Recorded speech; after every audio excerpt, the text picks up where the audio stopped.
Innal hamdalillah nahmaduhu wa nasta'inuhu wa nastaghfiruh wa na'udzu billahi min syururi anfusina wa min sayyiati a'malina may yahdihillahu fala mudhillalah wa may yudlil fala hadiyalah. Asyhadu an la ilaha illallah wahdahu la syarikalah wa asyhadu anna Muhammadan abduhu wa rasuluhu alladzi la nabiyya ba'da amma ba'du. Hadirin jamaah taraweh Masjid Al-Ijtihadul Islami, sebelumnya saya mohon maaf mungkin bahasa campuran. Yang kedua sokong jongkok ya teh sebetulnya nama ngebadalan tiba-tiba gitu. Tapi dengan kebiasaan yang sering kita laksanakan di sini, maka kita coba untuk membiasakan jangan sampai ada keterputusan dengan kebiasaan kita, yakni kultum sebelum sholat taraweh, walaupun sebetulnya tidak wajib juga, dan ini bukan sebuah perintah secara khusus untuk melaksanakan kultum ini gitu. Nah, di samping itu saya akan coba mengutarakan dua atau tiga hadis yang dikeluarkan oleh Bukhari dan Muslim tentang sholat taraweh. Rasulullah Shallallahu Alaihi Wasallam bersabda, barang siapa yang melakukan qiyam itu dalam artian melaksanakan sholat di bulan Ramadan dengan imanan wahtisaban, dengan rasa keimanan dan ihtisab itu mengharapkan ridho Allah, ya, maka diampuni dosa-dosanya yang telah lalu. Ini sering para asatid, para ustadz, para mubalik menyampaikan hadis ini. Kemudian hadis yang kedua dari An-Nasa'i, juga Ibnu Majah, hampir persis sama, bahwa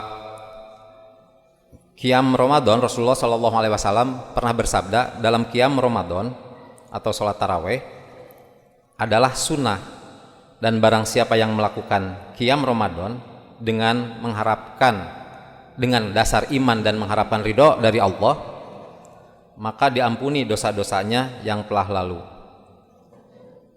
Nah, namun ada satu lagi keterangan yang cukup menarik, yakni yang diriwayatkan oleh Imam Ahmad. Yang diriwayatkan oleh Imam Ahmad itu menjelaskan tentang sholat taraweh bersama, yakni di masjid dengan dipimpin oleh seorang imam.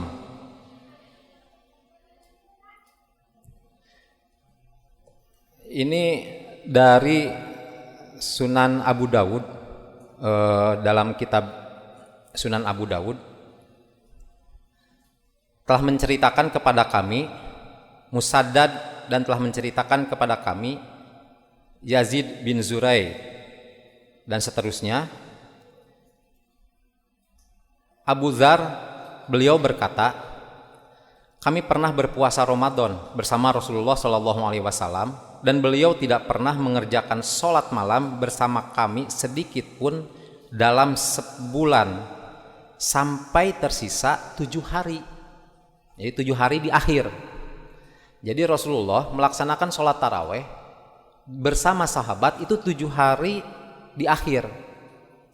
7 hari di akhir, maka beliau sholat bersama kami hingga beliau berlalu sepertiga malam. Setelah malam ke-6, di akhir bulan, beliau tidak mengerjakan sholat bersama-sama. Jadi Rasulullah heuleut sahari, heuleut sadinten henteu ngalaksanakeun teh. Jadi 7 hari di akhir beliau sholat dengan para sahabat. 6 terakhir dia tidak melaksanakan dengan sahabat, tetapi 5 terakhir terus dia melaksanakan dengan sahabat lagi. Dia mengimami para sahabat dalam sholat tarawih. Nah, di dalam keterangannya Rasulullah pernah ditanya, wahai Rasulullah, protes lah, sedikit protes sahabat karena ingin diimami terus sama Rasulullah. Wahai Rasulullah, alangkah baiknya sekiranya Anda memperbanyak sholat sunnah atau qiyamul lail pada malam hari ini untuk kami. Abu Dzar berkata, maka beliau bersabda, Rasulullah bersabda, sesungguhnya apabila seseorang sholat malam bersama imam hingga selesai, maka akan dicatat baginya seperti bangun untuk mengerjakan sholat malam semalam suntuk. Nah, kemudian berlanjut ketika malam keempat dari akhir bulan, beliau tidak mengerjakannya lagi bersama para sahabat. Nah, malam ketiga di akhir bulan, beliau mengumpulkan keluarganya, mengumpulkan istri-istrinya, mengumpulkan para sahabatnya itu untuk melaksanakan sholat bersama, sholat qiyamul lail bersama atau sholat taraweh. Dan lalu melakukan sholat bersama sampai mereka atau para sahabat atau kami, menurut para sahabat, kami merasa khawatir ketinggalan al-falah. Apa itu al-falah? Dalam sebuah keterangan, al-falah itu adalah makan sahur. Jadi saking lamanya, saking panjangnya bacaan yang diimami oleh Rasulullah, hampir merasa orang-orang teh aduh sok sieun teu kaburu sahur, kira-kira begitulah cek bahasa Sunda nama. Sampai begitu. Nah, kemudian Jabir bertanya tentang al-falah, maka dijawab bahwa al-falah itu adalah sahur.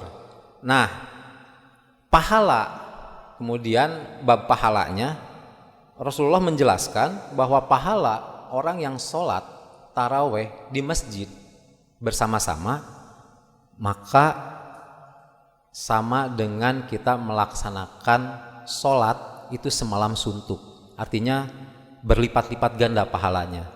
Nah, ini kenapa di dalam bulan Ramadan taraweh itu, kalau kita biasa mengenalnya taraweh, kalau di dalam hadis itu qiyamul lail, itu selalu dilaksanakan di masjid bersama-sama.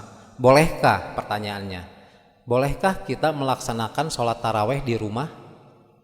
Bagaimana dengan pahalanya? Kira-kira begitu. Nah, itu pun dipertanyakan.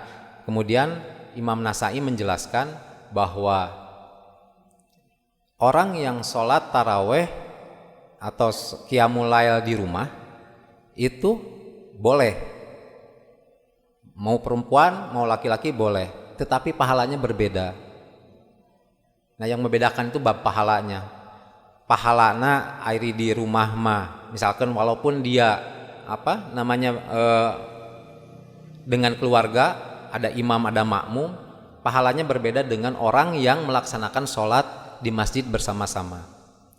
Dan itu bab ganjaran urusannya sareng Allah, tetapi di situ dinilai pahalana hiji, jadi henteu semalam suntuk, hanya mengerjakan sholat sebatas sholat taraweh.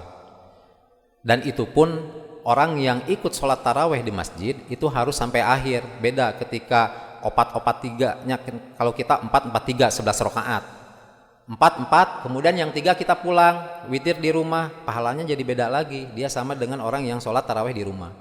Kira-kira begitu. Nah, itu keterangan dari dari hadis Rasulullah yang dikeluarkan oleh dalam kitab Sunan Abu Dawud. Mungkin itu yang bisa saya sampaikan. Mohon maaf atas segala kekurangannya, dan bila ada salah kata juga mohon maaf karena kesalahan itu hanya dari saya pribadi. Mudah-mudahan apa yang saya sampaikan dapat bermanfaat. untuk kita semua. Billahi taufik wal hidayah. Assalamualaikum warahmatullahi wabarakatuh.